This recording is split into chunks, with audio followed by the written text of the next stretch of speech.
Do you know there's nothing worse at Christmas than overcooked boiled Brussels sprouts? The smell of it isn't nice. Well, this recipe I'm going to show you is a lovely way of cooking them, and you don't need your oven, which is great. So we're going to do a little stir fry with some bacon, a little bit of red onion garlic, and some dried cranberry. So lots of lovely flavours. So I'm going to use some rapeseed oil. So a nice drizzle of rapeseed oil is going to go in here.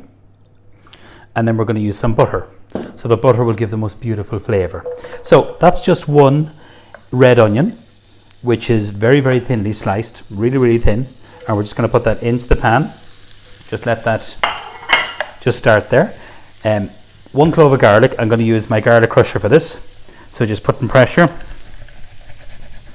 And then just rock it over and back.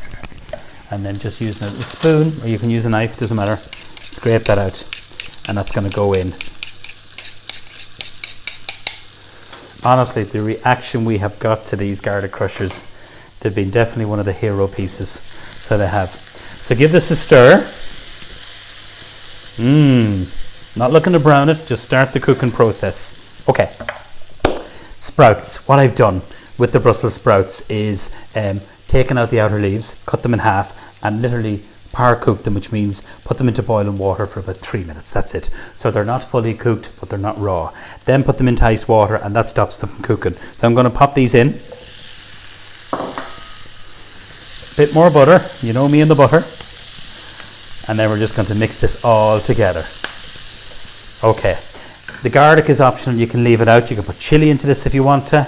I'm going to put in some dried cranberries. I love this. And if you saw my recipe for stuffing with the sausage meat, this is the dried cranberries. They're very, very versatile, and they're lovely and sweet and sour. They work really well. Now, this is the bacon. It's already cooked, and it's the bacon that I took off from my video when I was roasting the turkey. So we don't waste anything. So I'm just literally going to cut this. So it's already cooked. I'm just going to literally throw it in.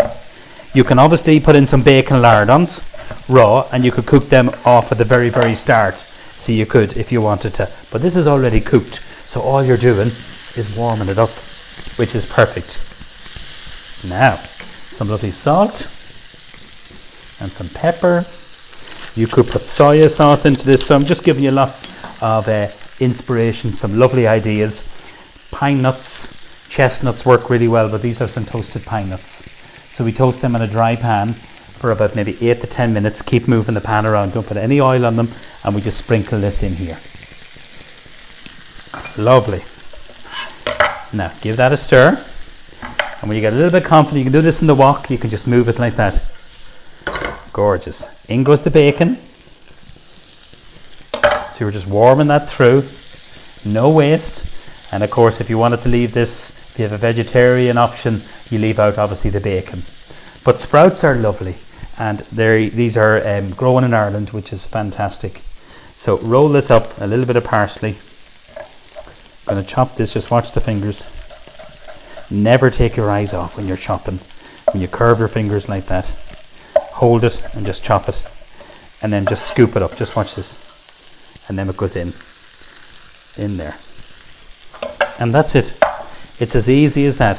The most important thing is that your Brussels sprouts are par cooked. So I would normally do this Christmas Eve, have the sprouts par cooked. You're going to have your turkey, the bacon. When you're resting your turkey, you can use that. Have your toasted pine nuts, and they can be done over the next couple of days, and they'll keep. The red onion sliced Christmas Eve, and then you have your lovely garlic just literally peeled, and just crush it. So that can be all ready. Just one more piece of butter. So the soya sauce would work really well in this if you want that kind of Asian twist, because there is nothing worse than sprouts that have been cooked and they're overboiled and they're mushy. They're not nice to eat. You're not doing this beautiful vegetable justice. That's exactly the way I would see it. I also do another recipe, and it's a Brussels sprout crumble. So not unlike what we've done here, then put it into a dish with a white sauce and some breadcrumbs, and then chopped walnuts, and then bake it off in the oven. We've done that in the cookery school, and our guests love it, so they do. But I think this is a great one. You don't need the oven, because it can be a real juggling act at Christmas. You know, the oven is busy because you're either baking the ham, you're doing the turkey, you know. So that's why I thought this would be a lovely recipe just to show people how to cook some lovely Brussels sprouts. So that lovely smoky bacon. So that's the Simply Better dry cured whiskey smoky bacon, which we love here, so we do. And even Connor, my son, he was once in the cookery school with the parents and kids cooking class half day, and I asked all the kids what their favourite veg was. So some of them said carrots, some of them said sweet corn. What did Connor say? Brussels sprouts. It certainly wasn't my favourite veg when I was 8 years of age, so it really impressed me. But how nice is that? You have that beautiful play on textures and colour and flavour. You could grate some nutmeg into it, but the key is not overcooking the sprouts, but make sure that they're cooked. So depend, if the sprouts are very big, they could take 5 minutes to par cook, and them into cold water. That's called refreshing. Strain them, keep them in an airtight container in your fridge, for a day or two, no problem at all. Slice your onion, crush your garlic, put in the bacon because that was cooked at the last minute, and then you just literally assemble it all at the last minute with the pine nuts and that really, really nice chopped parsley. So enjoy this beautiful festive Christmas vegetable, and a very, very happy Christmas to each and every one of you.